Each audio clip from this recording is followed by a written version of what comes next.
I'm Jos Weyers. I'm talking about keys and showing off. First off, well, showing off keys, not showing off as a activity. I'm a member of TOOL, that's the open organization of lockpickers. We pick locks for a sport, as a sport, and we have certain rules, just a few, and they're quite easy. Rule number one, do not pick a lock, only pick locks that you own, or that you have explicit permission from the owner that you are allowed to pick those. And well, that's basically it. If you abide to those two rules, there's a above average chance to stay out of trouble. I'm also a member of Hack 42, which is a hackerspace in Arnhem. And when Hackaday did a tour through Europe to figure out what the hackerspaces look in Europe, they came up with the term most awesome place in Europe. So yes, I agree on that one. First start off with some clip. There's no audio on that one. Audio, audio, audio. Yes.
Music was good. Show of hands, who thinks this is a good idea? There's one, two hands, great idea, brilliant. Great for us, yeah. Well, first of all, well, there's one positive thing. This is brought to you by an insurance company. So if your house gets raided, at least they're going to pay for it. So, but, well, yeah. And of course, I don't know where you guys live, but where I live, it's quite harder to find a 3D print shop than a locksmith. But, well, it's fun. I mean, and yes, you can 3D print keys. What you saw them do is put a key in a jig that was turning. So they were actually 3D scanning your lock. This insurance company operates out of Belgium, which is Europe, which is not America. And why do I say that? Well, because it's not America, they have a choice of which key to use. Because in America, it's basically quickset, Schlage, expensive. That's our right? That's your three options. Either you have a Schlage, either you have a quickset, or very expensive. Normal people, normal households will go for option 1 or 2. Or go for option, I don't know. So it was on the door when I bought bought it, whatever, so they leave it on. So basically for normal people, well for an average key to be duplicated in this way, you only need 2 sorts of keys. So then maybe you don't need that turny thingy, and that's correct, because this is a service called Schlüssel, at least they're used to call Schlüssel. I believe they operate in this area-ish. And what they do, they don't take a 3D video render, God knows what. You just take your key, take a picture, send it to them. They send a copy to your house for $5. Well, I would not opt for I would not go for the option, send it to my house. At least use another address. But, well. Will they hand deliver it? Sorry? Will they hand deliver it to your living room? Yeah. Somebody would. We just came in. This won't be there. Yeah. Oh, that's next slide. You've been cheating. So, but it's kind of cool. I mean, you just take a picture and they make a key out of it. I mean, that is kind of cool. I mean, amazingly not wise from a security point of view, but bear with me, that's cool. And they have written some quite cool software that not just analyzes the picture, because they don't just duplicate your key, they actually figure out what the original key code was and cut it to spec on that one. So if you have a worn out key, there's an above average chance that your new key that they made for you works better than your old one. That's kind of cool. Still, I wouldn't want to ship to my address, but it's cool. This is not new.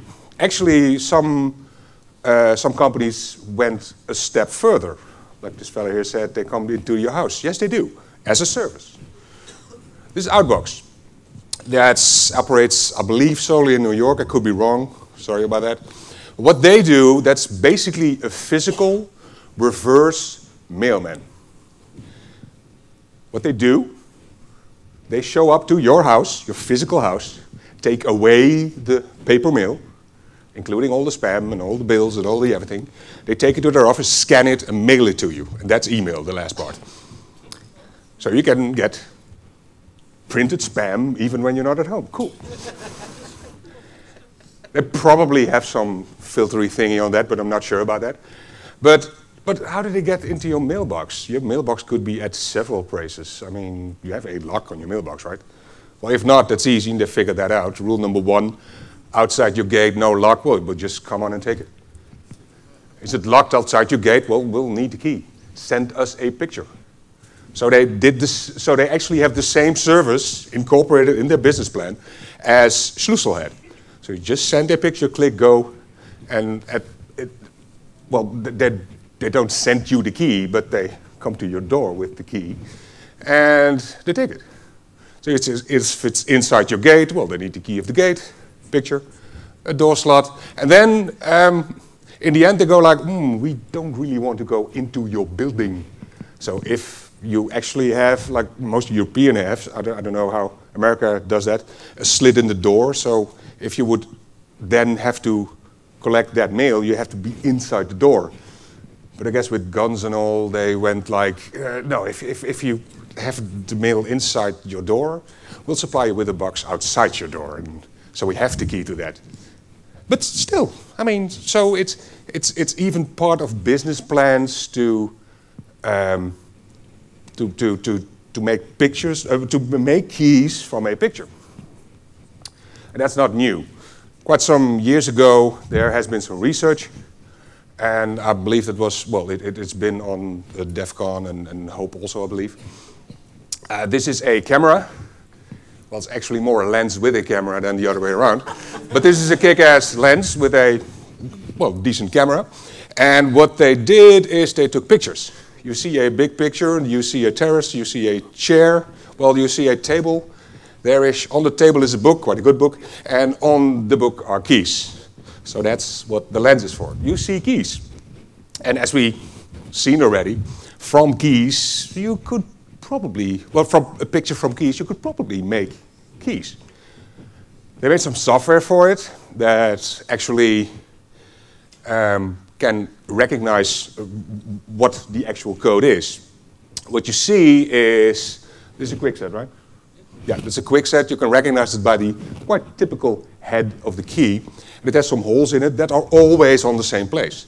So even if your picture is distorted because you didn't take it dead on, you can crop and resize that image until that head is the correct size and has the correct dimensions.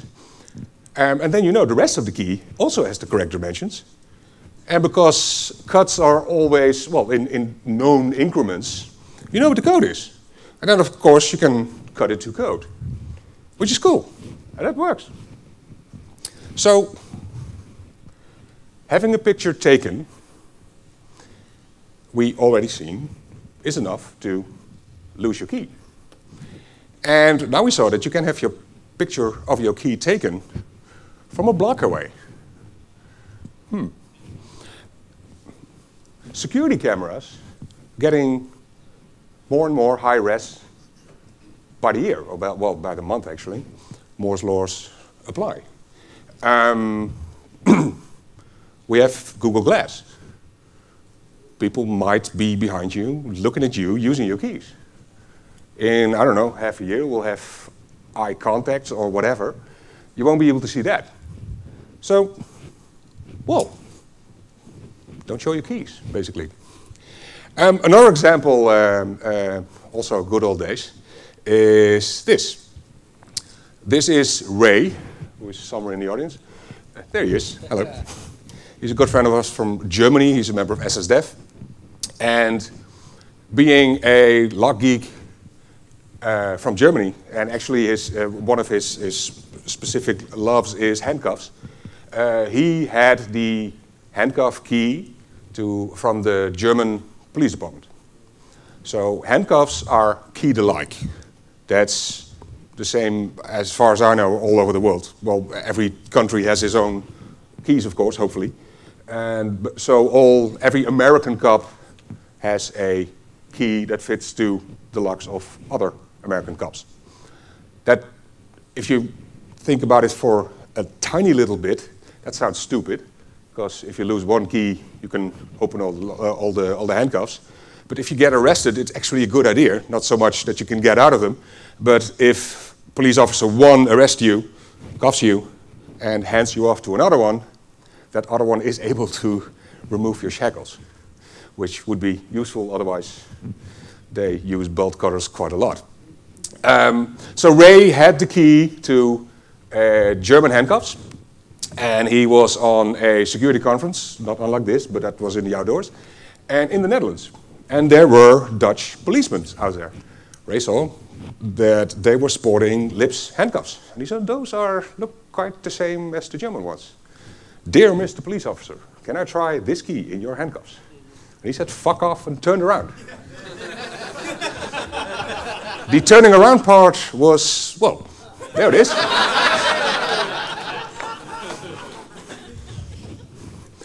So, well, this picture is not the best picture in the world. I mean, you can maybe decode it or maybe not. But you see it's a high-low, high-lower-ish. You can vaguely see, well, I mean, if you get the original picture, it's a bit clearer.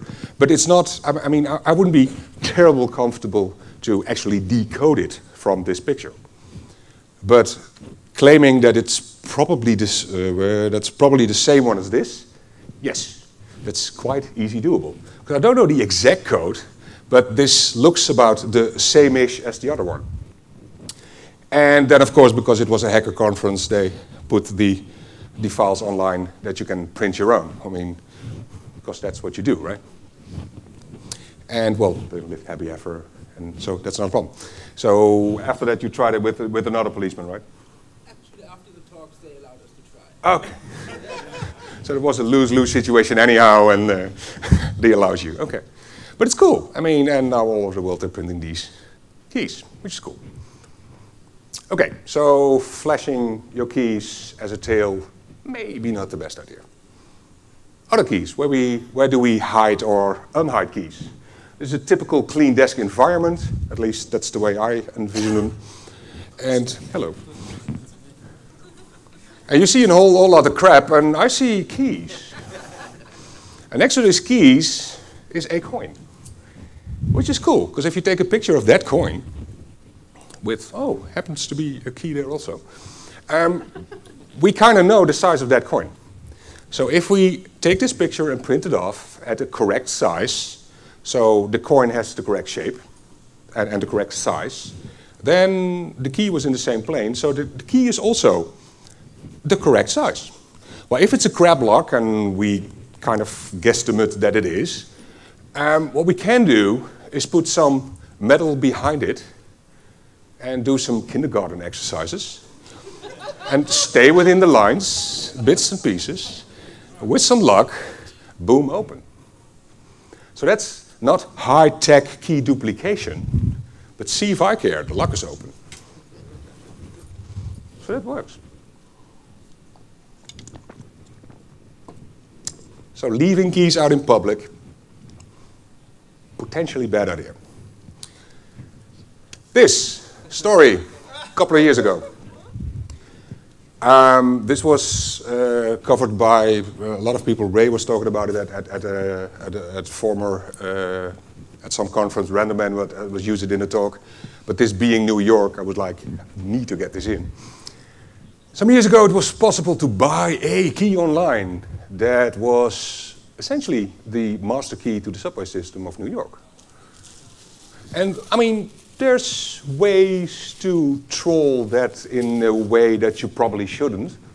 But, well, yeah. And some newspapers got a hold of that idea, and they were like, outrage!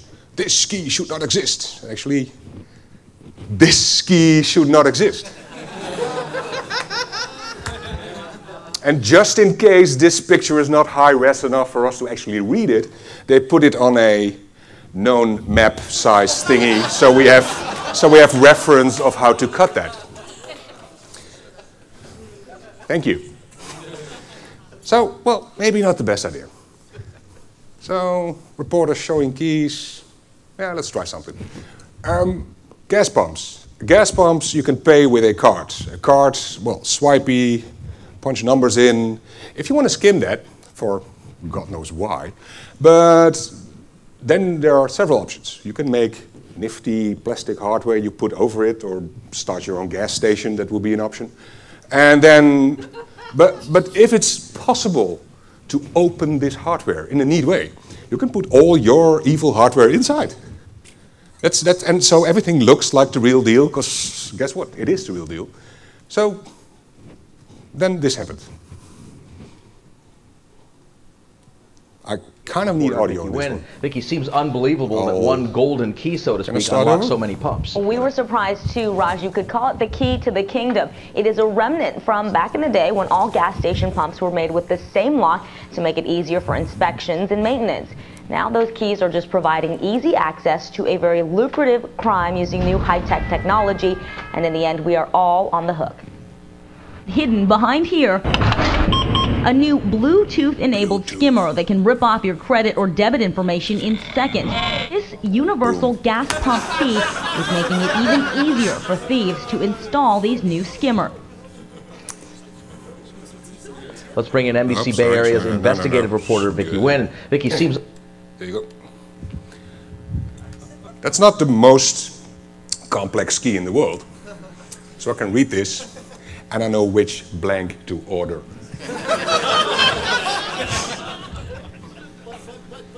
But they put tamper-proof seals over the locks so you would know when it was opened. If you know what the tamper-proof seal was supposed to look like. Yes. Yes. There's a thing called Amazon. It is. Oh. Didn't know that. So yeah, I mean, at least they tried to make it secure-y. That was after the program, I reckon. Yes. That was their fix. Yeah. Say fix. Tiny one, but it's a fix. Okay. Another one, example. Like I said, that key to the subway system. There's more. There's more of those sets of keys, especially in New York. Because, well, if police department shows up, or the fire department, you don't want a firefighter to carry a shitload of keys, because we're talking about a serious shitload of keys. If every decent building in New York would be mandated, or should have given their key to the fire department. So if there's a fire somewhere, God knows this and this street, somebody goes to a cupboard and goes like, I need key 76050B. Anybody got that? Oh. So no. So you need a couple of keys, master coded, and maybe not to the building, but to a box that has the key to the building or whatever. So it kind of makes sense for a safety point of view to have a couple of keys that are basically the keys to the kingdom. But for a security point of view that we're talking about, well, I don't know how many firemen there are in New York, But sharing a secret with a shitload of people is not considered a secret. It doesn't scale. I mean, handing out keys, well, it scales to some extent, but then it doesn't. So this happened. Well, the apocalypse might be coming because a New York Post reporter just scooped a legitimate story. An intrepid reporter for America's third dumbest paper has found a slightly disturbing item for sale on eBay. Former locksmith Daniel Ferraris sold the undercover reporter a New York City fireman's keyring for $150. The keys give the owner the ability to control elevators, circuit breakers, subway entrances, and traffic lights all over the city. They essentially become the keymaker from The Matrix Reloaded. I only learned yesterday that I'm not allowed to quote that movie. Thanks, Dev, for the heads up. But, well, at least I didn't. He did. Yeah, $150 for 5 keys. Well, you don't need to pay that because you know what they look like.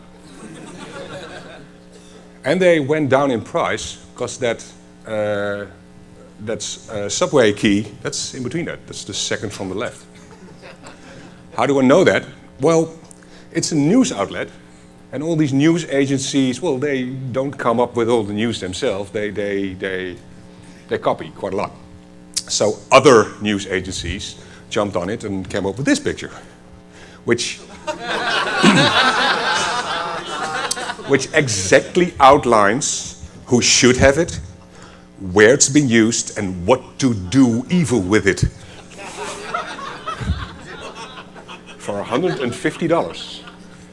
But they're not that stupid, because I don't know which paper it was, if it was this or the former one, but they did call up a locksmith, asking, will it be a problem if we put these pictures online, or well, show them to the world?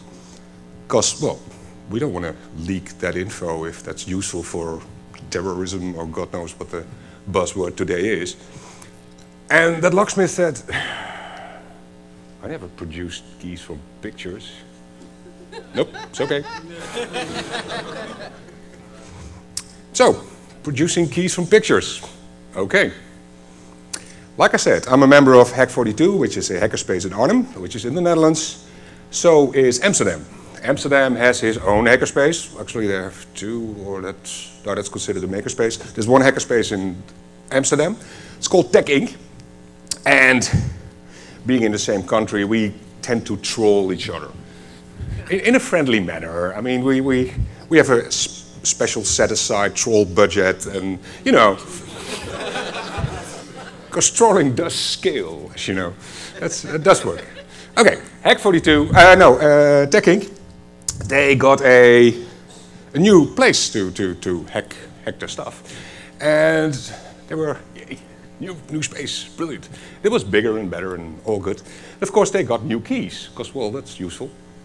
And so Bugblue, one of Hack42 members, and he's a decent troll, he was on RSC chatting with the Tech Inc. guys, and he said, are you sure that's a good key? Because one of our members, he kind of knows locks. So if you send a picture of your key, maybe put a coin next to it, so we can assess if that's a secure key or not.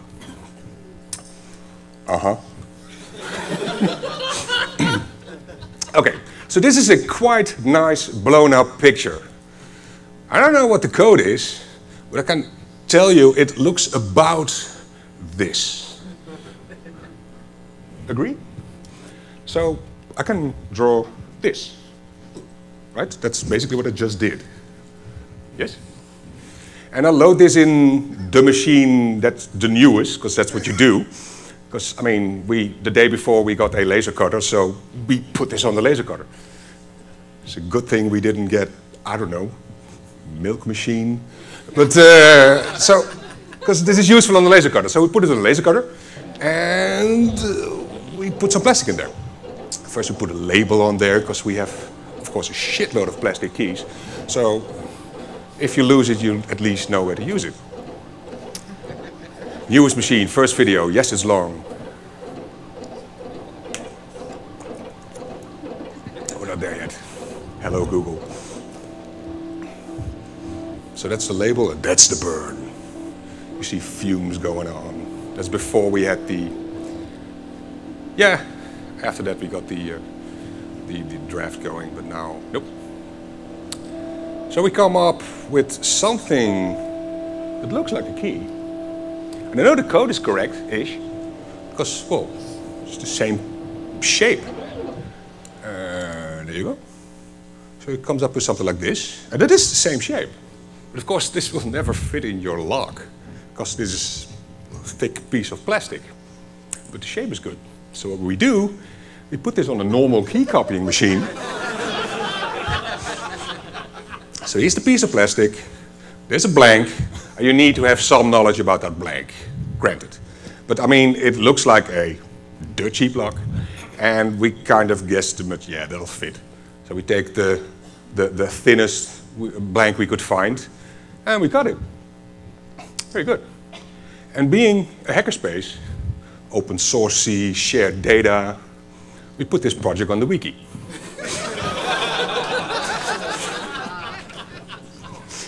And, well, I don't know if the lock worked.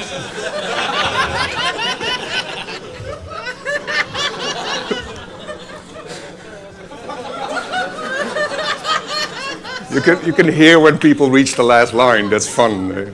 That's, yep.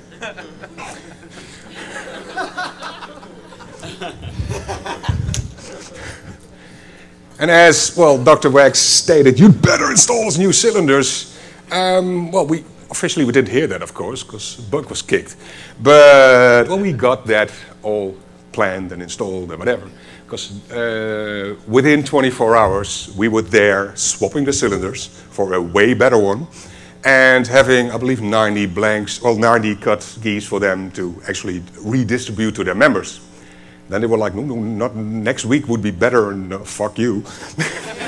New lock in there, your problem. And, well, because that's what you have a budget for.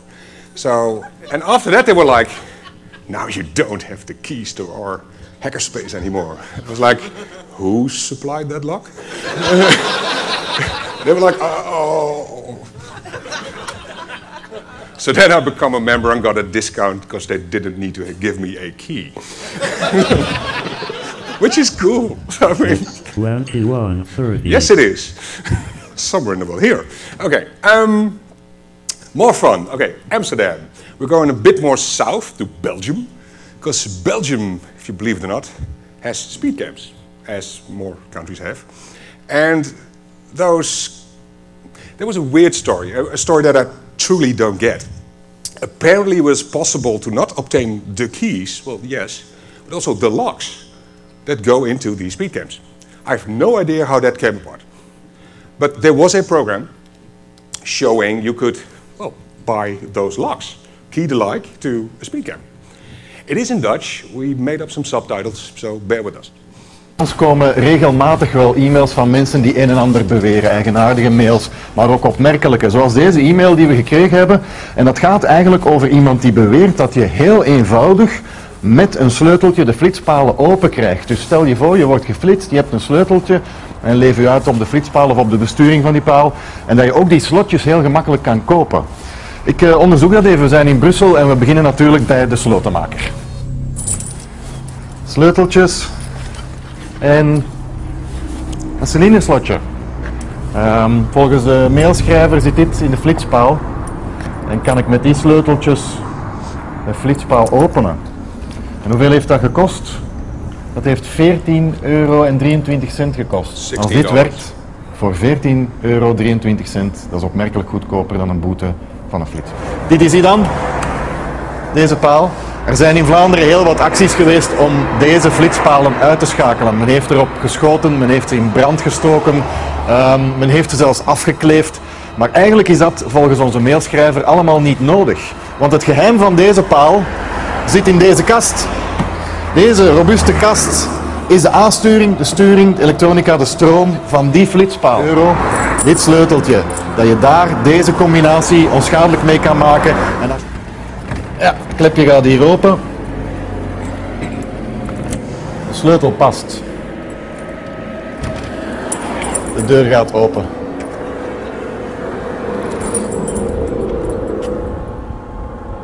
Hier kan je hem zelfs gewoon handmatig en automatig aan en afzetten. Laten we dit maar dicht doen.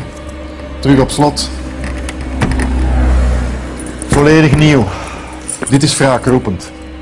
Dit kan niet. Okay, so you can buy the lock. I'm not going to buy the lock. I want to see if I'm capable or able to produce that key. Wouldn't that be cool? Who would have thought of that? So from that video we lifted this still, this one, oh, useful, and boom. Thank you. That's probably going to save me 13.24 in euros, that is. Because from this key I can see it's a BKS, which is in Europe well, that's the same as the Quickset. It has a peculiar head. So I can recognize this, and knowing that size, and well, what would spacings be like? Well, kind of about this. This is, well, go online, figure out what the normal spacing is, what the depths are, and basically look very close at the picture, guesstimate a bit, make a key, compare. Yeah, that's about it.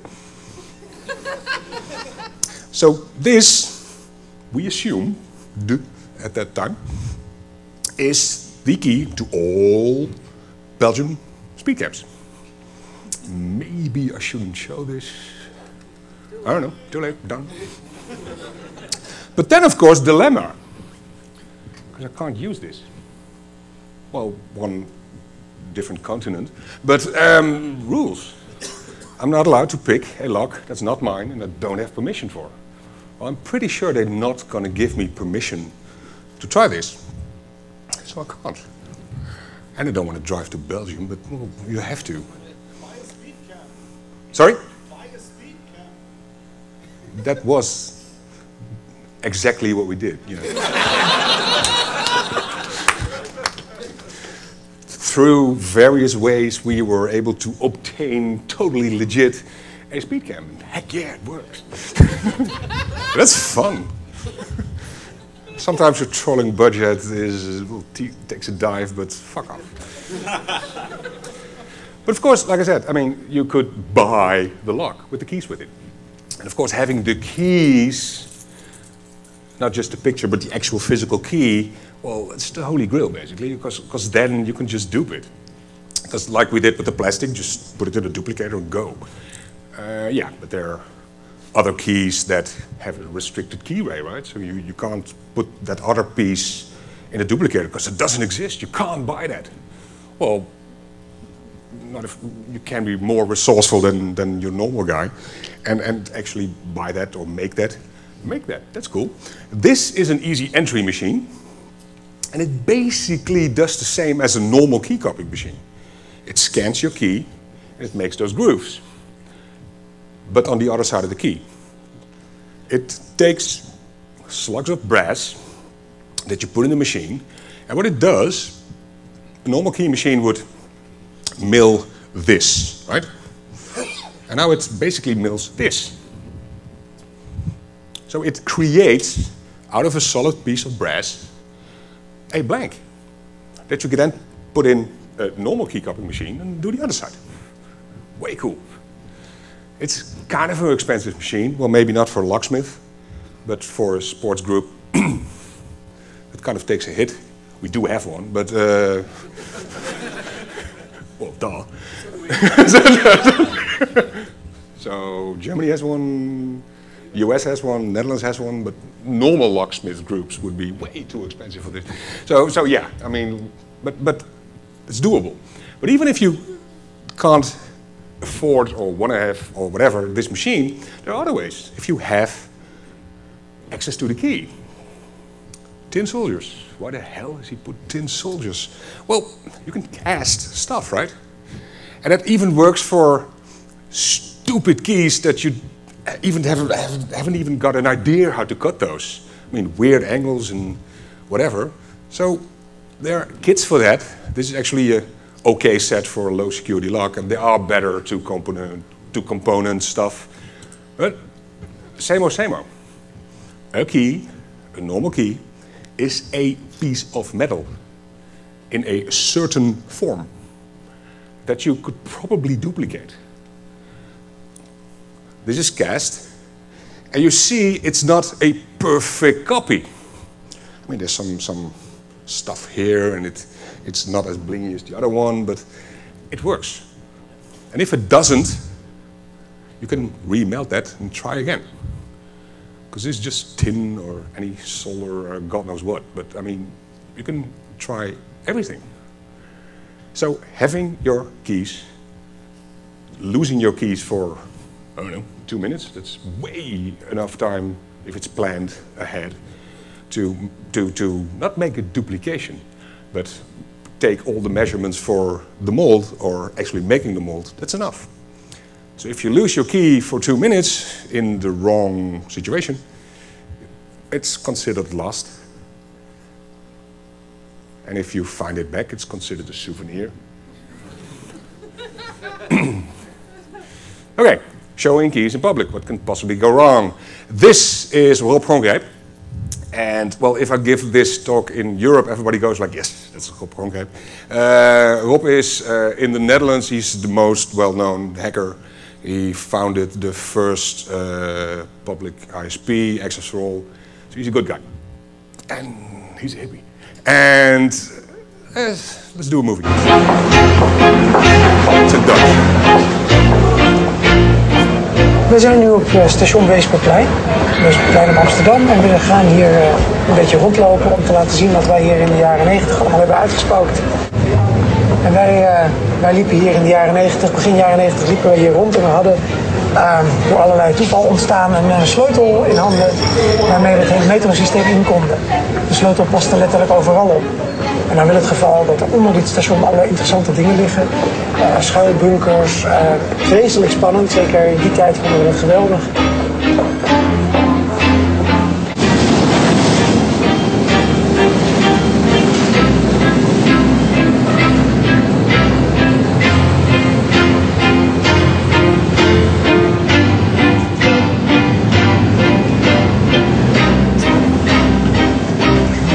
Nou, we staan dus in de lift en dan ga ik dus niet op het knopje drukken, maar ik draai de magische sleutel om.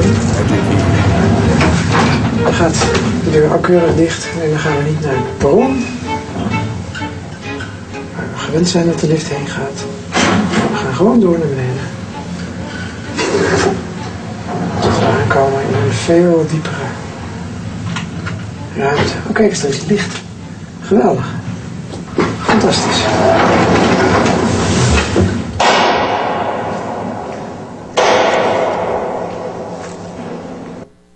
And then you have hackers in your super secret underground bunker. What's wrong with this picture? It's a tad out of focus, yes. It's a bit crooked. And, well, I mean, he's a hacker for God's sakes. He's security savvy, how do you, he's savvy, he knows security. Talk around it. That's not the key. That's not the key. Let me repeat, that's not the key. But you didn't know that, right? I mean, the drama and getting in, dong, dong, dong. So we take nothing away from this news segment by faking it. They had the key, yeah, you saw them use it. That's different. This is just a cabinet key laying around, God knows what. That's not even close to the actual key. It's a perfect, valid way, in my opinion, to bring that story. So you don't have to leak info. You don't have to. Because we all get this. We all get that in normal situations, this is a bad idea. Yes? I mean, we can even convince users that this is maybe a bad idea. The idea is probably even worse than we imagine at the moment. Because this is not just looking with glass, no, this is looking with glass from across the room. That's what this research is. That's quite recent, I believe. And But that also, because this is your key. This is the same as your key. So showing your key in public is, to me, the same. Well, it's basically giving out your password, which is wrong, which we shouldn't do. And please let's not be too stupid about it, because this is a bad man. This is a killer, who are considered bad men, and he got convicted, thrown in jail, and he walked out of that same jail because the design of the master key was printed on front of the prisoner's information handbook. A copy of that book was given to all inmates on arrival at that prison.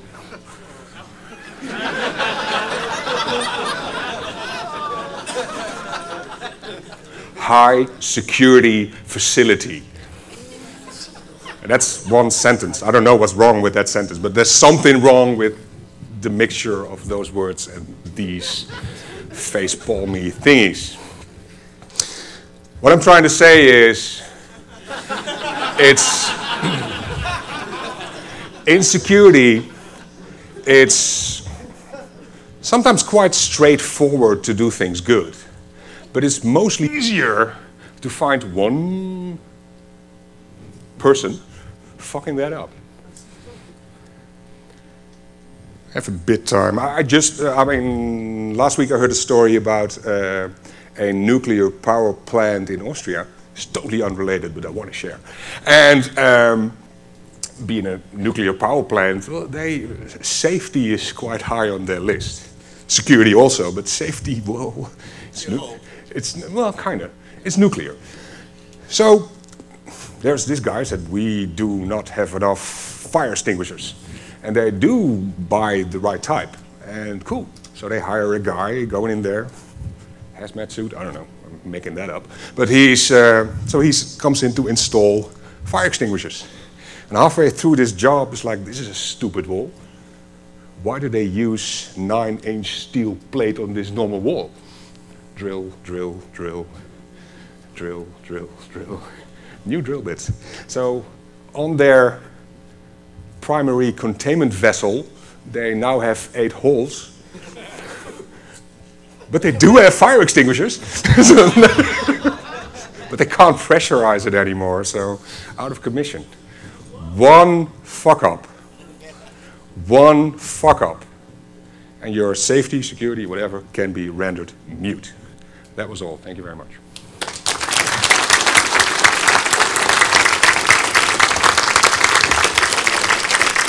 If there's any questions, please use the microphones. And there's not. Thank you very much. Oh, there's a question. There's a question. There's 2. There's more. Wow. Bring it. Hoe heet jullie hackerspace in Arnhem? Sorry? Hoe heet jullie hackerspace in Arnhem? Hack 42. She was asking what the name of the hackerspace in Arnhem was. We're online. Another example, if there wasn't all sorts of elevator stupidity, we've been here earlier. Did you have something to do with that? Come to the talk on Sunday. There's a talk about failability with keys and losing them tomorrow. There was another instance where there was, I want to say South Africa, where they were showing off this brand new prison and everything like that, and taking a news crew around, and the news crew got pictures of the keys. Yes. And they billed the news crew for replacing all the locks because they didn't trust them anymore. You fucked up, yeah. Well, at least they didn't issue them on the front of a friggin' manual. Well, I mean, you can release numbers to keys in several ways. There was some big school complex somewhere in America. Could be. Somewhere, doesn't really matter. And they had some financial problems and there were some questionable thingies. So with a freedom of information construction, the media managed to get some papers out. And among these papers were the builds or the technical specs for the locks they got installed. And the invoices, that was the word I was looking for. And the codes on that for those particular locks were on the invoice. I mean, mean, I can imagine that some bookkeeper who has to get these papers out kind of makes that wrong decision to not blur out those numbers. I kind of get that, ish. I mean, maybe it shouldn't be their decision, but I mean, it's understandable. It's a fuck up, yes, but I mean, she's not the security person. She does numbers. Oh, well, goddamn, that particular person is not the security guy / woman / else, whatever. And but yeah. But then they were looking at, okay, this is going to cost money because they have a shitload of buildings, so a shitload of keys. They're all master keyed. To change them all out, that was, what was it, 700 grand or something, that was their initial idea? I don't know, but a bundle of, maybe more, I don't know, a bundle of money. But then they figured out, no. We have a restricted keyway. That's good, because copies can't be made. It's impossible, doesn't happen in this world. Some of the keys they used were not restricted, so we only changed them about. So the cost price was about 15% that initially thought of. But then restricted key profiles, we looked at that. And like, I mean, I don't know who you guys were in the talk yesterday. If I can see your keyway, you're fucked. And I don't need to make a bump key because I have your codes. I only need to, so there you go. Any more questions? Ray. No question, but okay. If we still have time, possibly another short Not that story. Much. 5 minutes. Yes, 5 minutes we have. No, it's just 1 minute. Related to the Last Hope conference, I remember some crazy guy released, or not released, but showed how to make 2 different handcuff keys at the Last Hope conference. It was some German, wasn't it? Yeah, don't remember the name. No, but actually, there was 2 different keys he presented. One was a very easy to obtain key he got from eBay, and the other was a key to a handcuff which wasn't even released at the time. So one of the keys he put on Thingiverse, the other one he didn't put on Thingiverse because he's a responsible guy, of course. Of course, that's what you do. And there was a reporter in the room who made a nice story about that. Of course. And he quoted Ray saying, I put one key on Thingiverse and I won't put the other because it's too secret. With a photo of both keys directly next to it. But Daniel did apologize for that, right? He apologized for that later in the blog, but the photo was out. So but still, now there's a model of Thingiverse done by someone else who said, I tried to make it from the photo of the blog. So. Which is allegedly possible, to make keys from photos, But I won't admit that I tried it and it worked, so. Cool. Good one, Ray. Render. Since we're talking about fuck-up stories, not one I was involved in, thank God. One I did hear was apartment building, which, lots of people coming and going, and, you've got keys not being returned, all those sorts of problems. So, oh yeah, it's really expensive to rekey everything every time, somebody doesn't turn their key in when they leave and everything like that. So the maintenance guy got himself a pin kit. Great, cool. So what he would do was make it work for pretty much any key that was there, and they'd just go and get a new key keyed and do a master key. Well, over the years, this thing was nothing but wafers.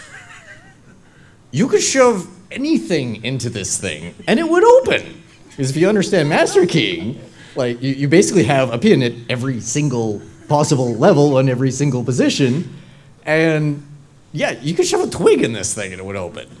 So, some people who think they understand, locks and security, maybe shouldn't.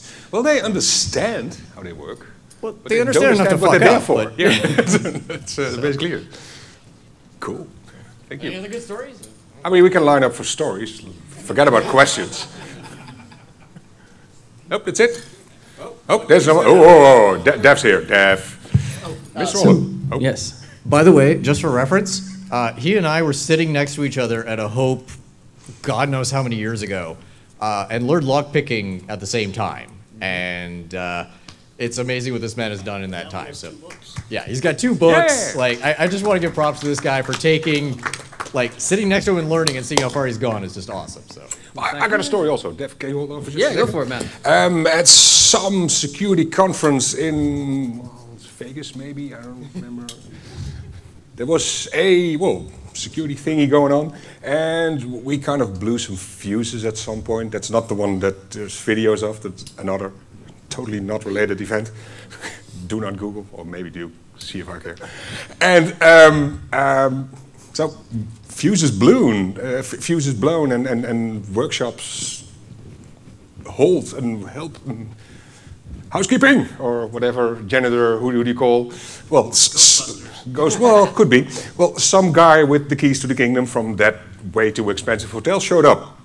And of course he had keys, lots of them. But one of those keys on his quite massive key ring looked way more worn than all the others. They were all bright, shiny, new, except that one. Which tells us that's the key he uses every day, all day. There's a quite above average chance that that's your master key, dangling in plain view, walking into a room of hackers, nerds who fiddle around with locks and have high-def cameras. My story stops here. That would be better. Def. Well, just to talk about the Mr. Farias, the lockpicker, the locksmith who was selling the fire keys in New York, the fireman's key, which gets you also into the subway gates and things. That's been so publicly described, and what you showed was the New York Post story with the quote and everything. You know, we checked with somebody, and you cannot make this key. That's mentioned in our talk tomorrow, and we're mentioning. We all laugh at it. Ha! Look at those jerks. What was not mentioned in Jos's talk, but we've decided after we checked with legal, and we found out that they've replaced some and haven't replaced others. We're going to go ahead and drop the full bidding code in our talk tomorrow on that key. And you'll understand why it's not the security breach you think, but it's still something. So you should come to the elevator hacking talk at noon.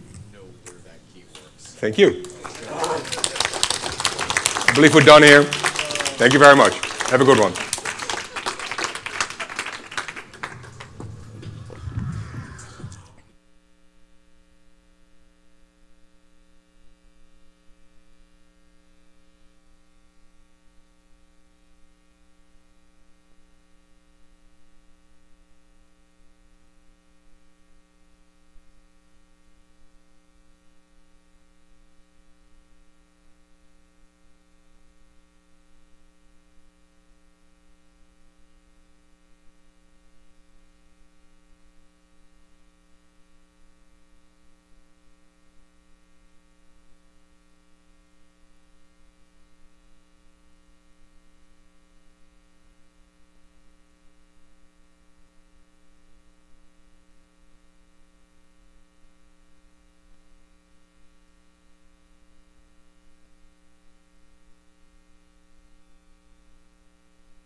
How's everyone doing? Constitution keeping up? Long day today, right? Yeah, getting energized. We got a lot of things going on this evening still. There's actually a concert starting right around now. Don't leave this room. But if you're looking for something to do afterwards, I think it's going to go to around 2 a.m. down sort of in the mezzanine area where you first enter the first floor pavilion. So that's going to be a concert for a few hours live, or I guess it's live mixing of live radio is what it is. So that was very good last night, and hopefully it'll be just as good tonight. The other thing we have going on this evening, as you might have noticed, are movies. We're still delayed everything by an hour, so it's going to be kind of a late night if you want to go over the whole sequence. One movie I'll highlight that you saw in your program is a movie called Algorithms, and this is actually a commercial, box office type movie, although probably not so mainstream. And they were nice enough to send 270 bags of vegan popcorn. So, yeah. But you have to be there at 1 a.m. So it's an endurance test, and part 3 is coming up tomorrow with the endurance test. We have some fantastic talks right at 10 in the morning, so it's going to be just keep your energy level going. So getting there right. So. For some reason I don't see it, but I have it set up. So it's saying I'm connected. Are you doing the F8 magic or whatever it might be? Well, I mean, you're on a ThinkPad or something, right? Yeah. There's usually something that switches to mirroring mode. Oh, no, it's okay.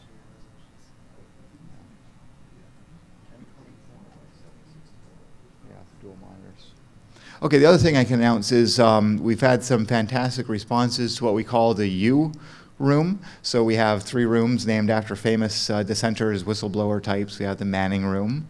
You knew about that.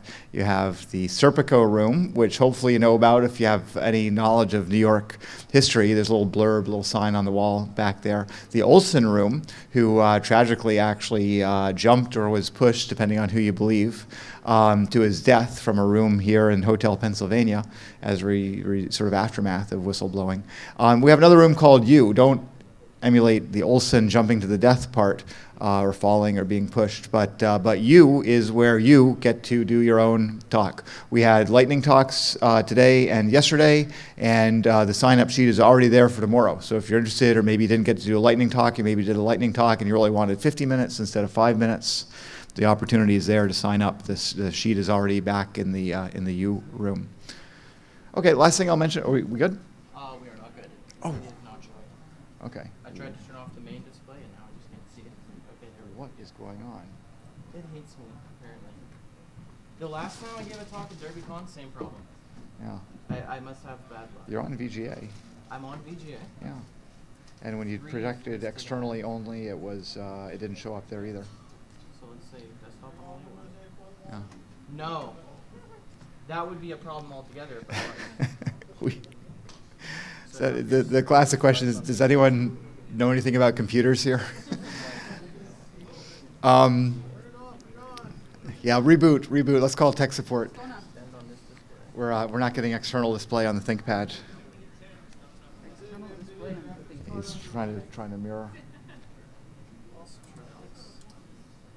I'm just going to turn every single display that it finds. They're making sure the settings on the video switch are the right ones. Windows key and P, if it's a Windows box, should bring up the display menu for multi-screen. Now I hit projector only, and now I. Yeah, it's still nothing. One more announcement. Oh yeah, clean up your shit, please. The hotel cleanup staff spoke to me this morning. They're like, "Wow, do you have like a hog convention in here?" So I don't know what he didn't. Anyway, please do just grab the garbage that you brought in with you and it wasn't garbage and then it turned into garbage during the time you were sitting there. Just take that out with you. There's a lot of bins in the back of the room, or even if you pile it by the bins if they fill up. Definitely appreciate that. Just do it after every talk for the rest of the event. Take out your trash.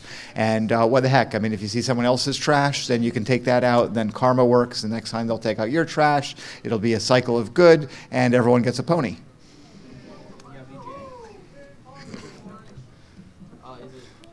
I'll be here all week. I'm kidding. Well, no. Be here all day. Okay, high points from the conference so far?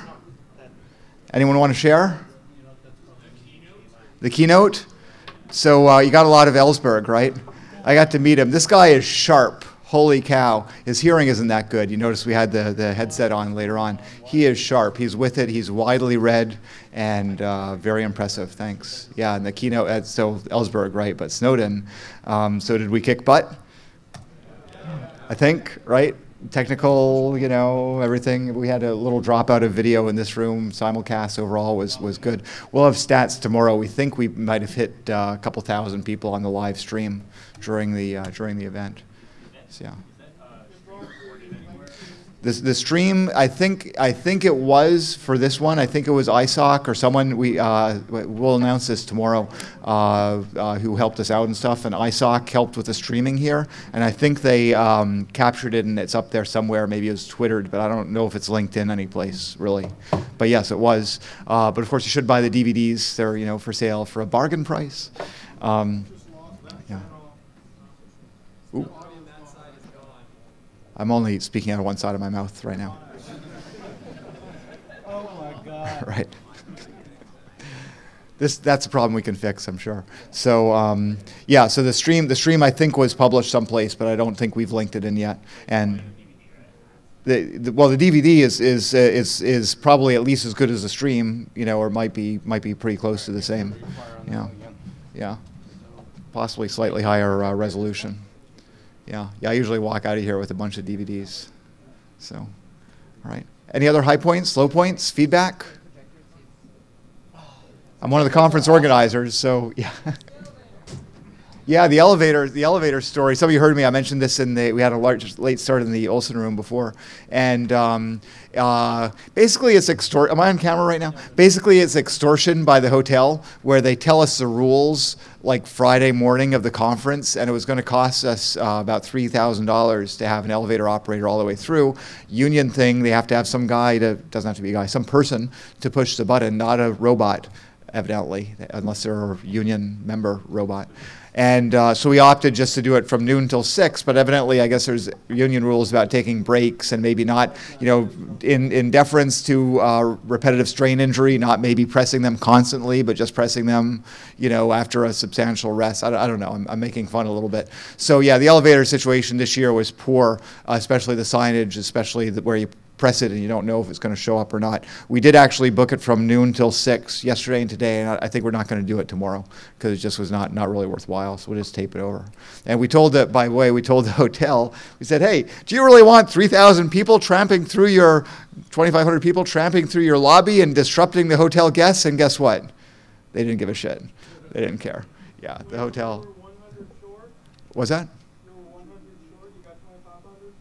100 short. Yeah, no, I actually don't know. We won't know the numbers. I don't even know. We usually don't even announce them because there's always little wiggle room because we have comps and this and that. I think maybe around 2,500 people. Yeah. Yeah, 2,600 would have been nice. We were watching the live stream during the Snowden talk, waiting to see if we would hit 2,600, and we didn't quite get there. We got around 2,000. Are you plugged in? No. Well, this was plugged in, but now my screen won't even turn on. It just hates me entirely. So wow. I'll try it with this guy's MacBook again. All right. So elevators are a low point. Please, a suggestion. It might be wise to put the Ellsberg and Snowden part at least up on YouTube. I mean, I know that it was the high point, but the message was so important Yeah. that it should be Yeah, the message is put it on YouTube. I suspect someone probably did. And yeah, certainly it should be. He was, my impression, I'm curious what everyone else thought, especially because I was moving around a little bit when it was happening. My impression is this is as articulate as he's ever been on some of the more technical aspects of what he's been involved with, maybe some other things as well. So you don't get, in the SXXW and the NBC interview, I didn't experience the same depth that I did today, so I agree it's valuable. I don't know, what do people, am I about right, or what do people think? Yeah. Yeah. Yeah, it was sort of like Snowden uncensored in some way. He wasn't. I think he planned his remarks, especially towards the end. I think he had sort of notes or whatever, kind of planned remarks. So he was being deliberate, but he was definitely talking at our level. He wasn't dumbing it down for a general level, which I liked. Yeah, you don't say fuck on NBC. I'll Yeah, do no slides. apologize for this. I don't. Should you? I'll do no slides. It might be the way to go. I mean, we're running behind a little bit, and at the end of the night, we can kind of tolerate that. Fuck it, we'll do it live. I apologize. No slides. Do you want interpretive? No, I'm not going to do that. Can I get like a sign language and like some dance? I don't Yeah, know. exactly. Something to make it. Nick Cano is going to talk about hidden world of game hacking. Oh, I have to hold this thing right. Oh no, it's pretty good. Okay. So, if I was on my first slide right now, it would be telling you that I am Nick Cano. I'm 21. I've been breaking computers since I was 12. Professionally, I'm authoring a book for the No Starch Press on game hacking. I develop bots for online games, and I also do malware analysis and detection at my day job. For hobby work, I like vulnerability discovery and rootkit and malware development, and that's kind of really related to my game hacking stuff. So this presentation is going to talk about, let me fix this. Okay, so this presentation is going to talk about just kind of the world of game hacking. It's not going to be so technical, so you're not going to walk out of here like a pro game hacker, but it is going to tell you about kind of just the tools game hackers use, the methods they use, and the fight between game hackers and game companies. So we're going to start off just talking about an overview, and then we're going to go into tools of the trade, all the methods that game hackers use for full control, and then we'll talk about the moral and legal implications, and that's really the main point of this talk. I'm using my non-existent slides to kind of guide my talk. So what is game hacking? Game hacking is automating gameplay. There's a lot of things you can do. You write bots when you're hacking games. And so there's like cave bots, which are bots that can walk around in the game and hunt and kill monsters, collect gold, do whatever, and get you levels. And that's normally what you're going to sell is a cave bot. And then some people make aim bots, maybe for like first-person shooters that'll automatically aim their gun and then they shoot, headshot, dead, they win. And then there's auto healers. Some people just don't want to be bothered healing in the game, so they have it detect when your health is low, press a button, okay, you've done healed. And then there's combo bots. So in like PvP heavy games, you might make a bot where like, when my friend shoots this spell, I'm also going to shoot this spell, and then you just have 10 kids shoot a spell and there's a headshot and the guy's dead. So all of these things can be really profitable. And then there's also other bots that people will write, which not so much is profitable, but they're normally integrated into the more advanced stuff. And these like heads-up displays where you might show extra information, like the combo bot just did this much damage, or like you just got hit for this much damage in the past second, and stuff like this. Just things to make it easier for the people playing. And then there's like extra sensory perception bots, like wall hacks or floor hacks or spying up a level or seeing someone through a mountain and stuff like this. And some game hackers also write recorders and replayers. Like there's a tool called LOL Replay for League of Legends that can record the games. What it does is it captures all the packets and then just replays them to the client at any time so you can watch it. Stuff like that. So game hacking started probably when online gaming started, to be honest. I mean, as soon as something new comes out, hackers want to break it. So game hacking's been around for a while. But if you want to look at like the golden age when bots were most effective and they were best, is probably late 90s, early 2000s, when online gaming was becoming prevalent, but the games were still simple enough to manipulate easily. So games like Tibia, Ultima Online, and RuneScape all came out around 97, 2000, and these games, if you play them, you'll realize a lot of people use bots on these games just because of how simple their architecture is. Where's my water?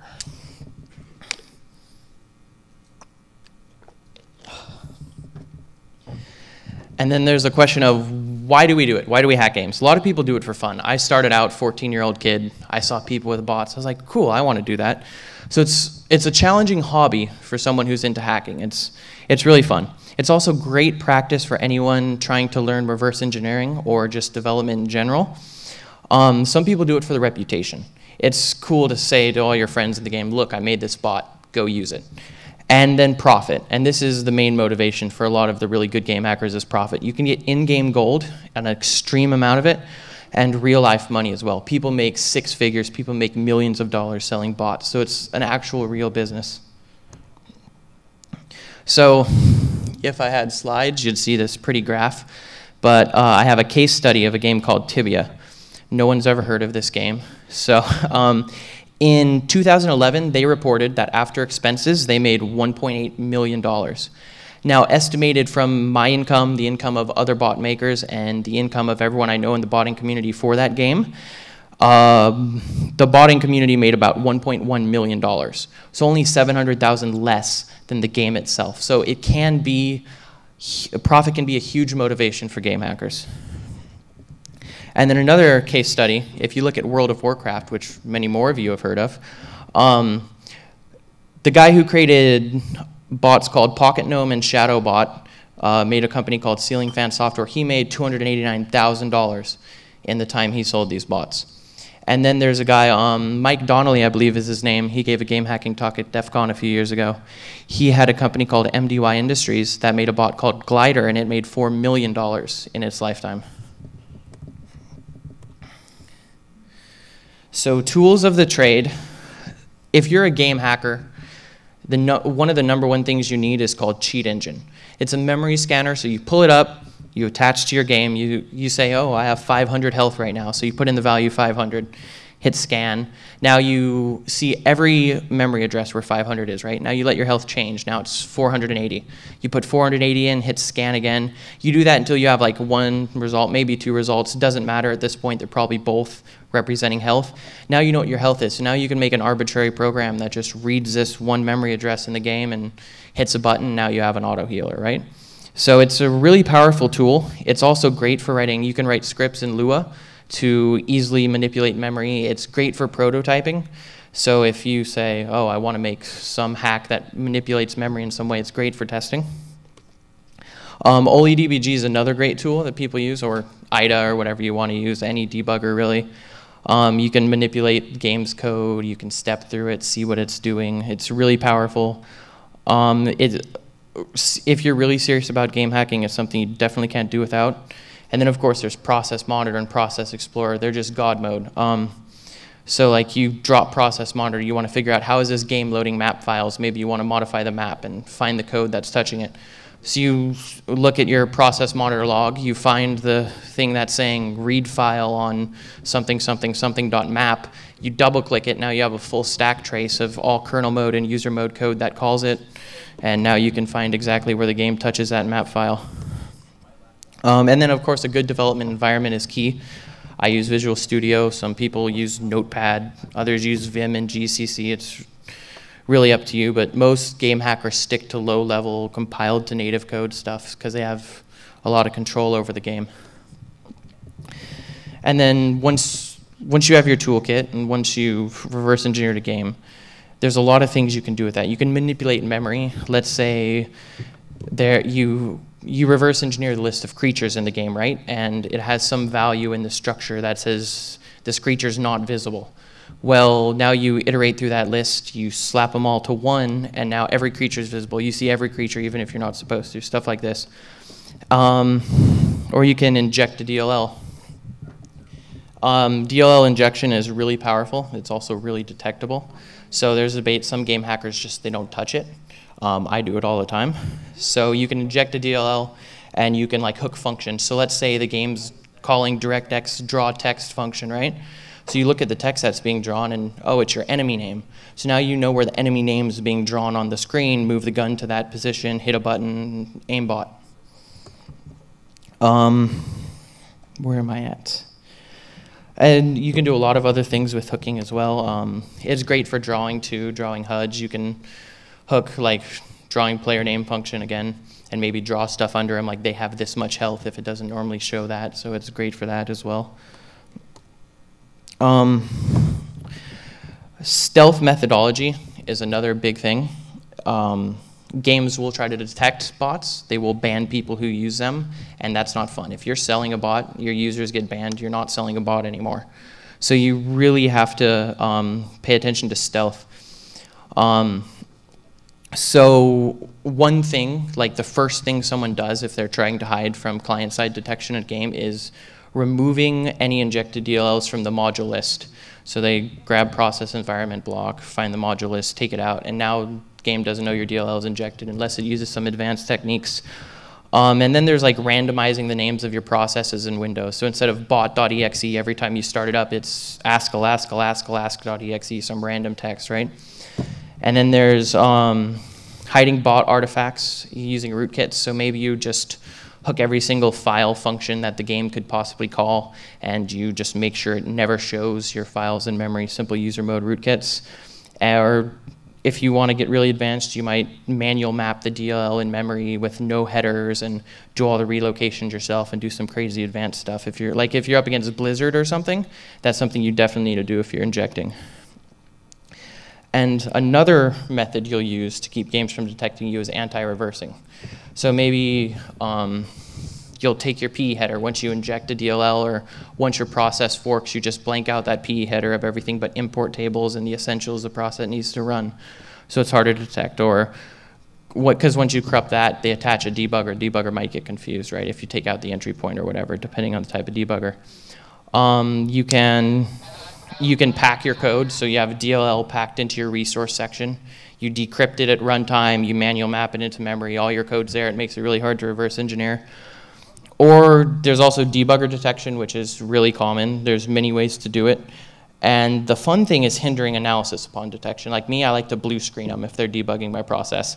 So you can call set process is critical from NTDLL, and now if your process has debug rights and it dies, computer blue screen. So detect the debugger, hit exit after calling set process is critical, blue screen, they lost everything.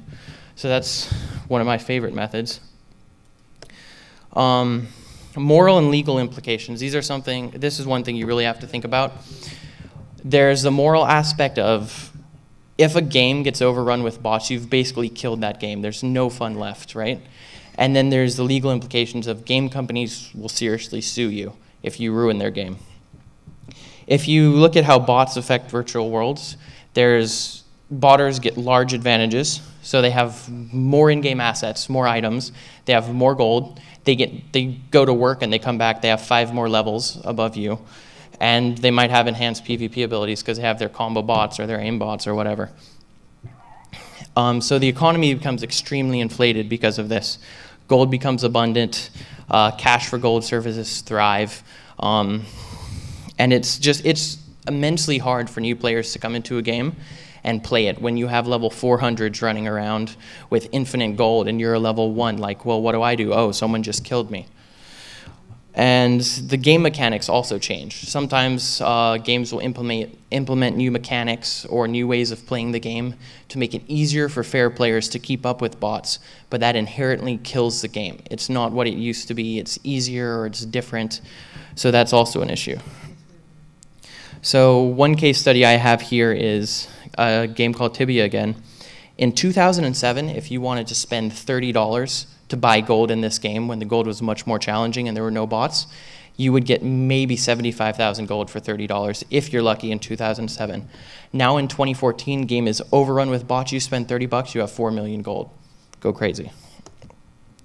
Another case study on Tibia is in 2009, the game had been around for 12 years.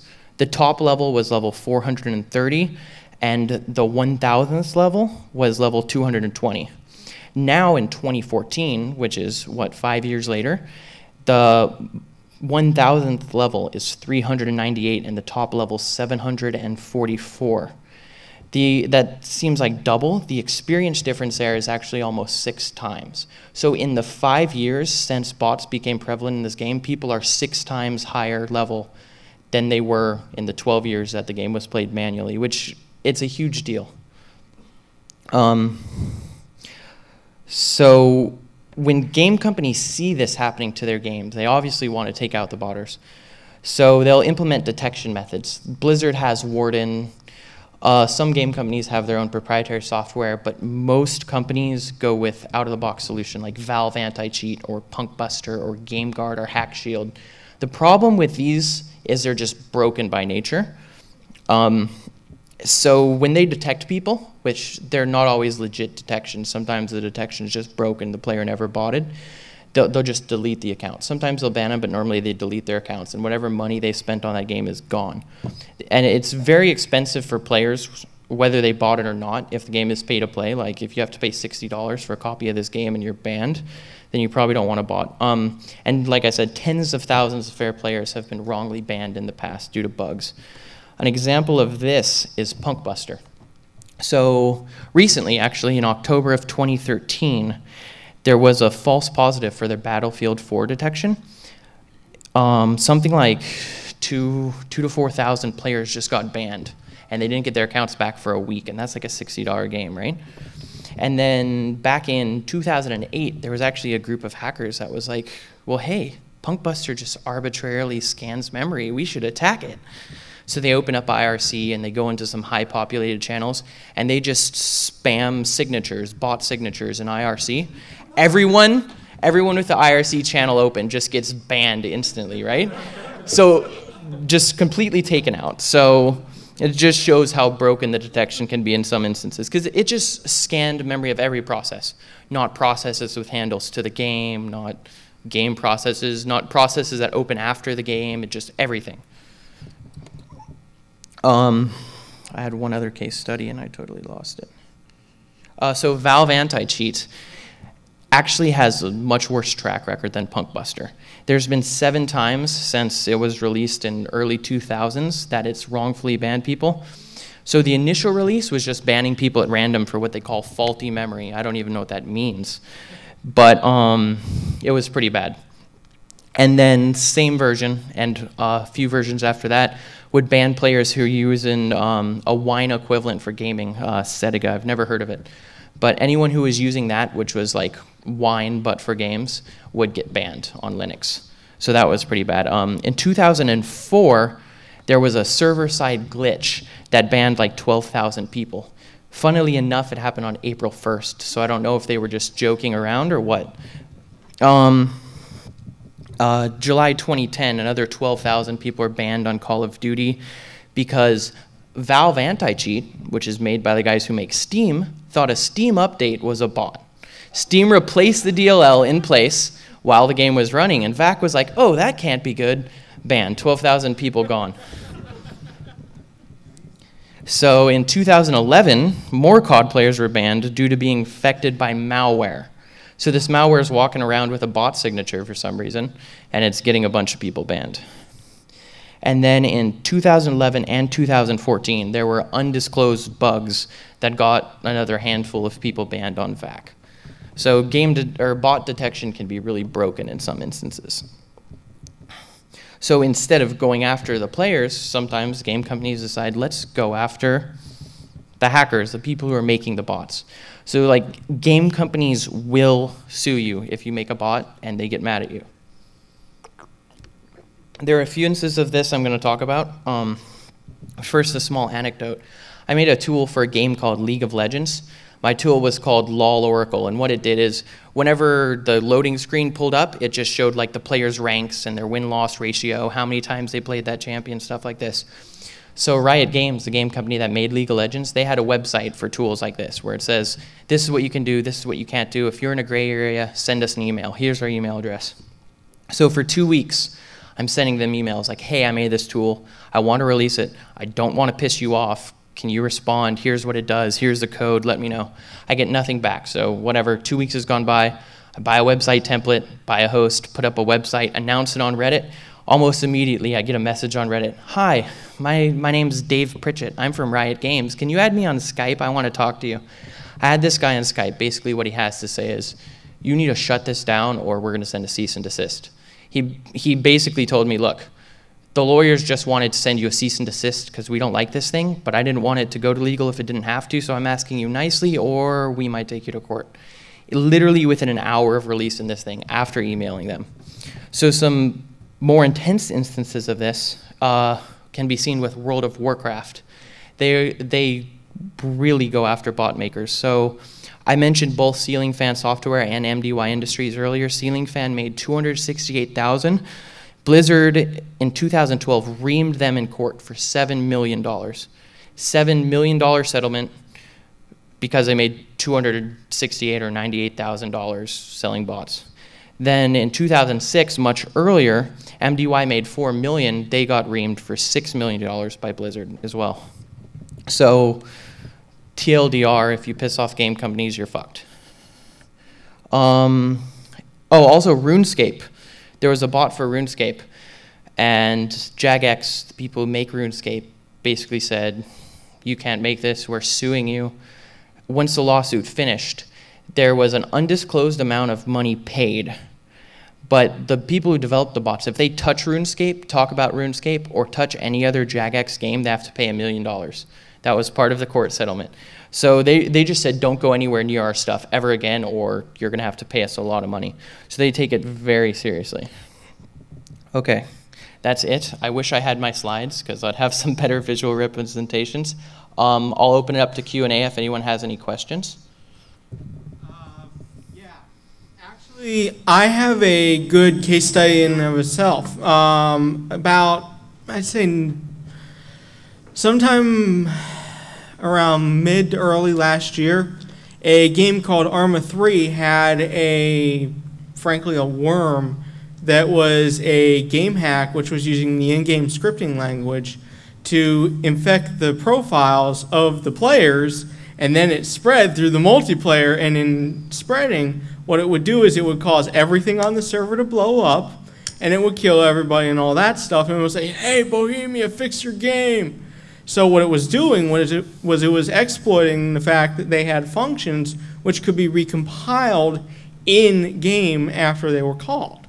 So they were able to use that to act as a worm and infect the user profiles. In order to get rid of it, you had to delete the user profile to actually get rid of it.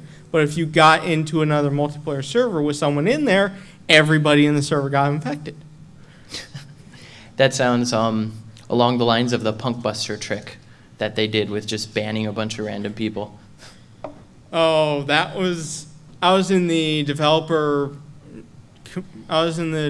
community chats for that game when that was going on. It was chaos. Yeah. Any other questions? Hi. Yes. I had to quickly run to your interview because I do the radio stuff, but I got to see most of your talk, and I'm really happy that you're able to do a talk not only about games, but something I feel important to me because I used to develop games as an independent contractor from 2005 to 2009. I left that because I work in the other hell now, which is gaming marketing. And one of the main reasons why I left is I used to do design, mainly level design, and working with the people who run the engines and art department and unite them together. And what frustrated me and had me left is compounding that we've dumbed down our gaming audience for being creative, essentially punishing them for exploring options and possibly making new gameplays, combined with the fact that the gaming industry tends to copy what's successful without understanding why things were successful, and thus they're also afraid, due to budgets, to do any sort of new change. My question is that, do you think this is something that will never be fixed, or do you think what would it take for companies to start going back on this? Is it the expansion of indie games? Would it be the death of the quote-unquote AAA market? Honestly, it's hard to say. I've noticed the same as you, and one big thing is when a game is successful, everyone copies it. Like, look at Call of Duty. Like, 5 years ago, it was a great game to play, and now they've just re-released the same game with the same cutscenes and same graphics and everything a million times. So to that, I'm really not sure what it'll take for the gaming industry to realize this. I'm not so much the creative type or the marketing type, so that might actually be out of my depth at this point.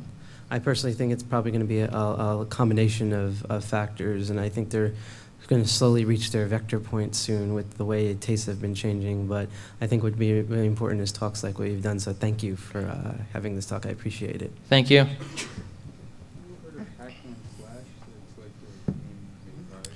Hello.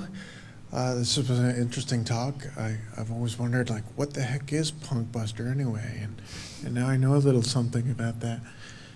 My question is, so it sounds like they are detecting bots by basically kind of checking to see if the game that's running is the same game that the developers wrote.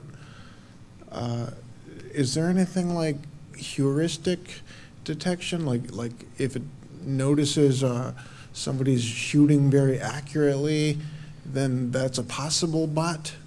So heuristic detection is typically server-sided. One of the games I make a bot for called Tibia right now, they do a lot of server-sided detection. And it's mostly based on like, if this player walks to the same place 100 times today, well, it's probably a bot because people play much more randomly. They just go where they feel like going and stuff like this. So there's heuristics on that aspect. There's also heuristics for detecting combo bots. Like if the same group of 10 people all shoot the same rune within 200 milliseconds 10 times in a row, they're probably using a combo bot and stuff like this. Like you said, client side, they're doing basically that's like malware signatures. They just have a list of signatures they scan memory for, or they check, make sure all the DLLs have the same code in memory that they had on disk. World of Warcraft has a really interesting way of detecting client side as well, and it might include some heuristics. We don't really know. I haven't looked at Warden, but from what I've been told, no one really knows what it can do because it sends down some compiled bytecode and some proprietary language to the client. This bytecode executes and it has some question in there, it has some riddle, basically a function that returns some value. And when that value is returned, then the game sends it to the game server. So the only way to evade that is really to let it execute and hope you don't get caught, because if the game server doesn't get that response, then it knows you've just shut off Warden and it'll disconnect you or ban you or do whatever. So yeah, there's a lot of interesting methods, and heuristic detection is definitely one. There's great papers on it. I wish I had the information with me right now, but yeah, it's definitely something that's used, but mostly server-sided. A follow-up. What might you do if you were on the other side? What might you do to check for bots? So I've thought about this a lot, and there's the signature detection, which is kind of broken. I would probably take that and I would chop it out to something more specific, first of all. Something that's not going to get you banned when you're in an IRC channel and someone pastes a signature. There's stuff like, instead of trying to detect bots, I think they should actually be prevented. So other than that, other than basic signature type detection, I would probably look at preventing bots, doing things like packing the game and loading it at runtime, or having it compiled in some fast but proprietary bytecode language that's run, stuff like this. Randomized packets and stuff like this, like the game server sends down some value between 0 and 255, and then that determines some random packet numbers that are used to identify the way it talks back and forth. I mean, it's a hindrance, it's security by obscurity, but when I'm making bots, it's, if I can just see this value being pushed to a function that I've determined to be create packet, it's really easy to know that this is packet number I need. Now, if it's got some function call and then it's doing a switch case and then I have to reverse engineer all this, it makes it extremely harder to make bots. So there's the security by obscurity, I think, is the best bet, and then beyond that, some signature-based detection and probably some memory checks and stuff like this. It's really hard to approach, though, which is why everyone who's done it has been pretty broken so far. Okay, thanks. Thank you. Much thanks to the gentleman before me. That was very similar to my question. What resources would you recommend for both sides of that? Resources, it really depends on the game. Like, if you want to hack a specific game, there's always going to be a community for it. If you just want general resources, I would say learn reverse engineering, because it's not like, game hacking is not a specific thing. There's some specific things you need to know, like how to effectively hook DirectX and stuff like this. But beyond that, it's really just knowing how to reverse engineer a game binary and then how to hook into it. So a little bit of malware analysis, a little bit of malware dev, throw them together, and you've got game hacker's arsenal right there. Specific resources, like I said, it depends on the game. For the game Tibia, there's a site called tpforums.org, and it's just got every structure in this game outlined. And every time there's a game update, it's got different addresses for everything in the game. So it's really dependent on the community. Okay, so then by the same token, as far as detecting that that was going on the game developer side, sort of the methodologies that they would use, still nothing really particular for... Well, see, that's an interesting question. This is another thing I've thought about. One huge thing, if you want to detect a bot, instead of having some catch-all software like Punkbuster, you should really find those specific communities that are making those bots and see what they're doing.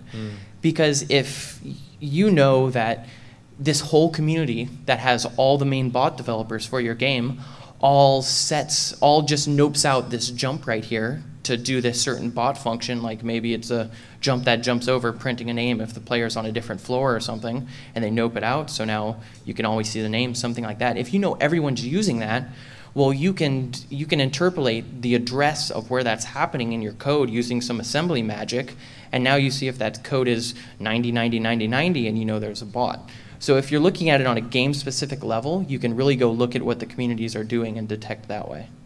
Dig it. Thanks, man. Thanks. Yeah, how's it going? Great talk. Oh man, that's so weird.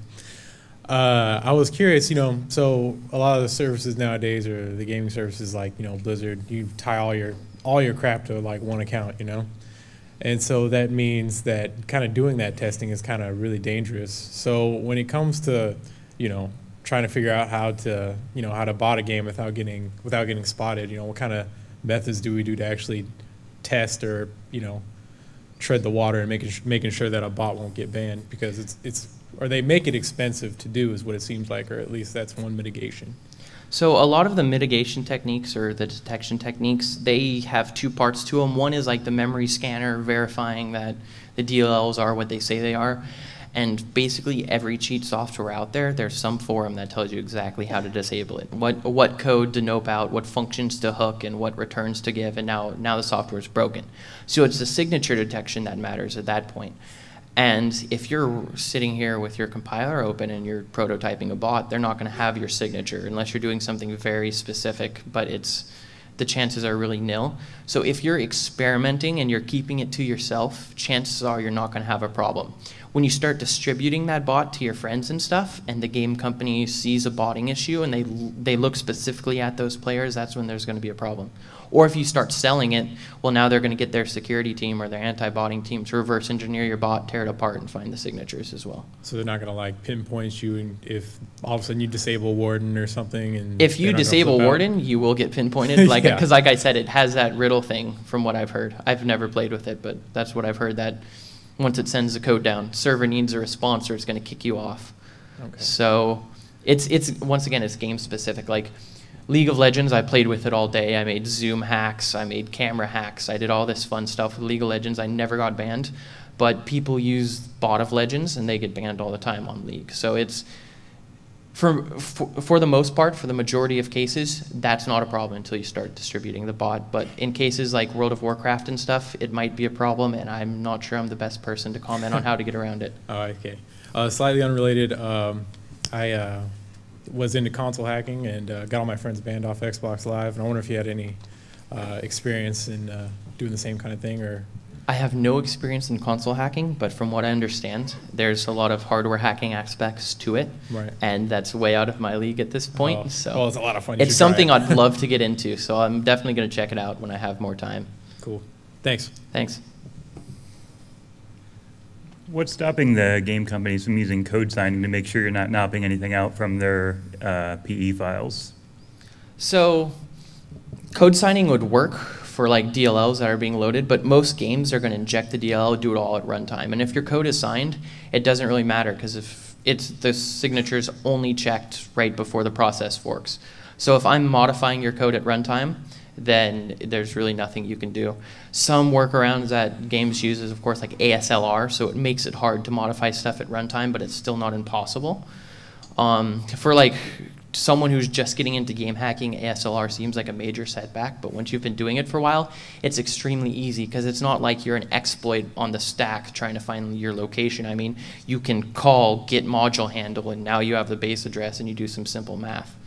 So it's not really an issue, because, I mean, some people do hex editing, but if you're serious, you're not hex editing, and if you're serious, and if you're not serious, you're probably not working with a game that has signed binaries. So. And what about attaching to itself so you can't attach to it with a debugger? And if you combine that with signed binaries, now you can't attach and modify memory short of having kernel access. Well, you can still attach a debugger even if it's attached to itself. Like there's a plugin for Oli. I think Oli Advanced has the plugin for this where you check attach to process anyway, and now you can attach to it. Yeah. Now there's anti-debugging measures as well, and that's just where you pull out your reverse engineer toolkit and you go at it like you're going at malware. If you've ever done malware analysis, you find out how it's detecting you, you take that out of the equation. Now, like you said, combined with signed binaries, maybe it becomes an issue because now you have to patch it every time you attach to the binary, but that's where custom tools come in. You write a script to do this automatically, or you write a plugin or whatever. If you're using IDA, use IDA Python, have a Python script do it as soon as you attach and stuff. So it's definitely a setback, but it doesn't make it impossible. Okay, thanks. Hi. As far as checking runtime binaries, developed a failed game about 5 years ago. Game just never took off. What we did though to check it was about every 30 seconds from the server, we would send down a fingerprint request, and it would fingerprint a section of memory. If we got the wrong answer, you got logged out. No banning, but gone. For the commercialization of bots, to prevent getting sued, why not just move it, at least the business portion of it, offshore? So some people do that. There's a lot of ways people make money. Some games, you'll develop a bot, and then you'll have a team of friends, whatever, that just run this bot themselves. You don't sell the bot, but you have friends that run this on hundreds of accounts. Then you have hundreds of millions of gold, and you sell the gold, and that's how you make your money. Now, the game company can't really prove that you used gold getting a bot, so they can't really sue you. And selling gold is illegal in the eyes of the game company, but in the eyes of the law, it's not. There's nothing that they can say is intellectual property theft with selling gold where they can with developing a bot. So that's one way people do it. Some people do sell bots, like you said, move it offshore, sell it on Tor and use Bitcoins. You know, I've never seen anyone do that, but I'm sure someone's tried it. I'm not sure if it's easy then, because a lot of the audience buying bots is going to be a 13-year-old kid who just wants to play this game. And this 13-year-old kid doesn't want to fire up Tor, figure out how to buy Bitcoins, get his mom's approval to use the credit card to buy Bitcoins, and then buy a bot for this game. It's too much trouble. So that might be an issue. But like an example, like I said, with gold selling is the best way to do it, you said, because gold in the game is almost like Bitcoins, right? So an example of that is there's one guy who uses my bot, and he has about 6 dedicated servers running something like 1,200 characters at a time. Now, across 70 servers, 1,200 characters is a lot. It's a little less than 20 characters on every server running, and he just collects an immense amount of gold. And he makes more money selling that gold than I make selling the bot to him and everyone else. So that's probably the main way to do what you say there. Thank you. Thank you. I got 2 questions. First one is kind of based on what he said. How prevalent is console hacking, and what's the vector to it? How do they? So, I like he just said, super prevalent. I've seen it a lot. Is it more hardware side or software side? I think it's really hardware sided from what I've seen. Like the Xbox, it had a JTAG header on it, and then they could pull down the serial information and communicate with the debug interface, and somehow from there they got stuff onto it. Then there's you can get the hard drive from the Xbox, and you can find the files that store the information about games. And there was a thing, this is the one console hacking thing I did do, is the save file for Call of Duty Modern Warfare 2. Sorry. The name that you had in game, which was supposed to be your gamer tag, was also stored in their save file for some reason. So you could modify that, and you could change the color of it and stuff by just modifying it with a hex editor in place, and then you could put it back on your hard drive, load it in the Xbox, and now you have whatever name you want with whatever fancy characters and colors you want. So I think there's a lot of different venues to it, but I've seen it everywhere. There's not a first-person shooter on the console that doesn't have God mode servers you can log on if you have a JTagged Xbox. One other quick question. I hear guys talking about they read the source code. Where do they get the source code from for games? So it depends. I think, I can't remember the game. I think it might have been DayZ that just had a huge leak. All their source code was leaked. Oh, okay. some other people may, I've seen people go as far as pulling it out in IDA and decompiling it and then fixing out variable names themselves and making it compilable code. Some games that are written in stuff like Flash, you can decompile the Flash to near compilable code already.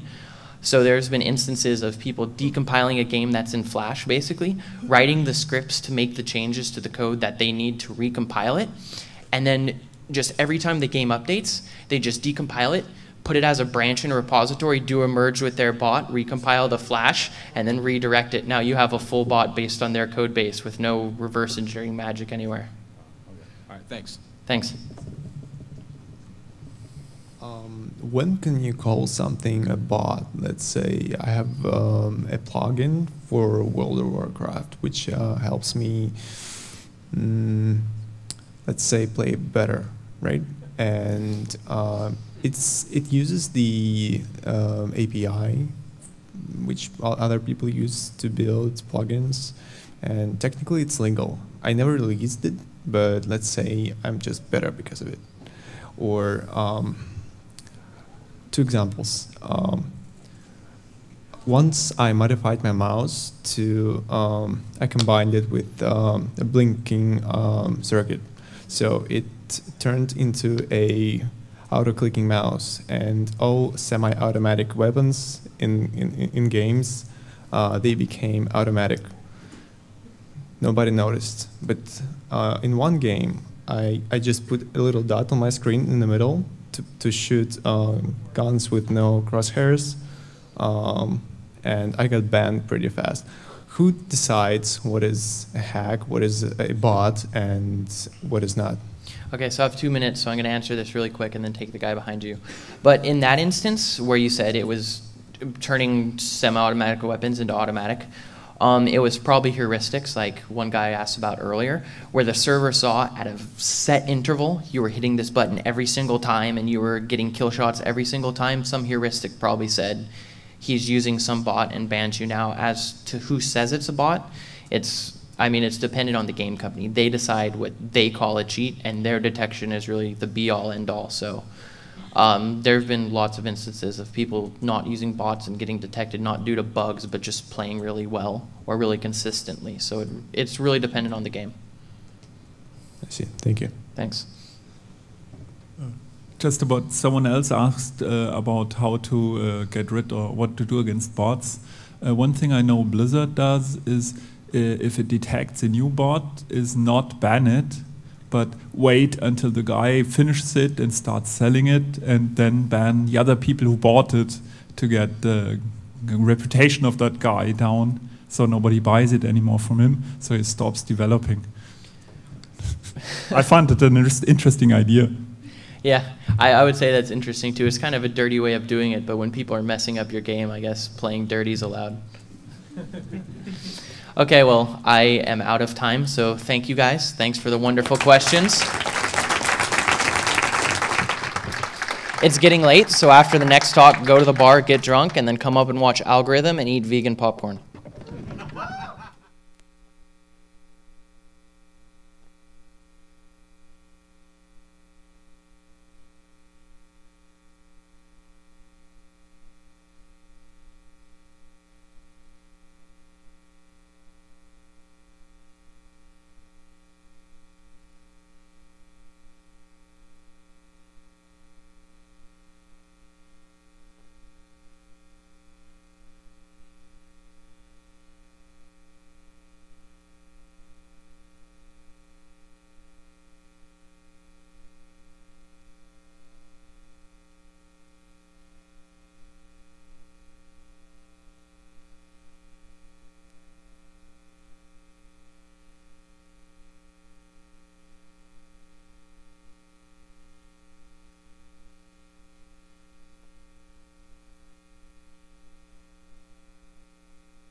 Here we are.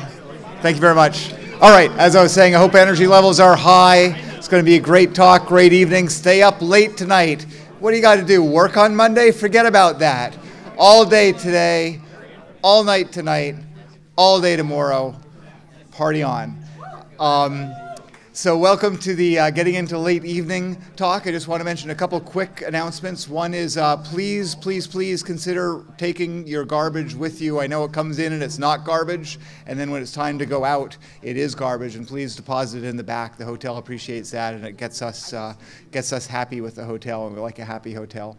Also, if you haven't noticed already or haven't heard about this already, the U track for the 4th unscheduled track, the sign-up sheet is available. It's right there right now for Sunday. So if you'd like to sign up, maybe you had a lightning talk that was a little more extensive. I don't think we're going to have a projector still, but maybe you had a lightning talk and you wanted to expand that.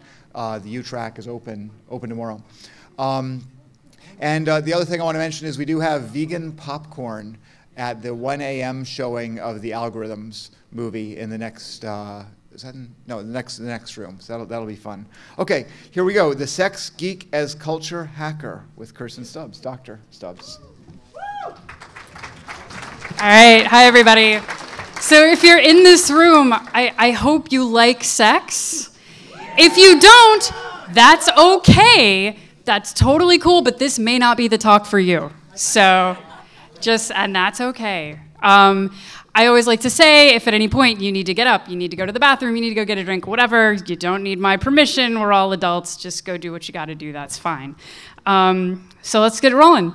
A little bit about me. So I'm Kristen. I identify as queer and more specifically pansexual, which means I am potentially attracted to humans, kind of regardless of their gender presentation or their physical makeup, like it doesn't matter. That's just how I identify. My preferred pronouns are she and her, but I'm not particularly strongly gendered. You're like, hey, lady, and I'm like, oh, yeah, me? So yeah, gender with me is really kind of complicated, and we can talk more about that later if you like. My background, I have a PhD in robotics from Carnegie Mellon University. Yeah, I appreciate that. I live in Boston now, and so everybody's like, hey, you know so-and-so from MIT? And I'm like, no, sorry. Yay, CMU. So my work at Carnegie Mellon was largely in human-robot interaction and in educational robotics. But these days, I do things that are a little bit different than that. So getting into what we're talking about. So the first thing we're going to talk about is, what is a geek? A little bit, talk about that. What it means if we're talking about a sex geek. What is this culture that we would like to hack through being sex geeks? And then I'm going to introduce you guys to a few folks who are out there doing really awesome sex-positive work. And finally, the sort of broader context. If you start doing kind of public culture hacking in this way, what happens? And I'm going to share some personal stories, and it should be fun. So here we go. I love this quote from Will Wheaton. If you haven't seen Will Wheaton's address to the newborn girl about what it means to be a nerd, like, oh, go watch it. It's fantastic. So being a nerd is not about what you love, it's about how you love it. And so, you know, conventionally say, if you're a video game geek, and I do like video games myself, if you say you're a video game geek, people will probably assume you like to play games. Pretty reasonable assumption. But, you know, once we say geek, then we get into this whole other world. You watch podcasts, you're on Twitch, you're going to cons, maybe you're making costumes, you're talking to people, you're writing about the games that you like and the games you don't like. There's this whole ecosystem around it. Now, what happens, however, if I stand up here and tell you I'm a sex geek? Your first likely assumption is that I like to have sex, and you would be correct. I do like to have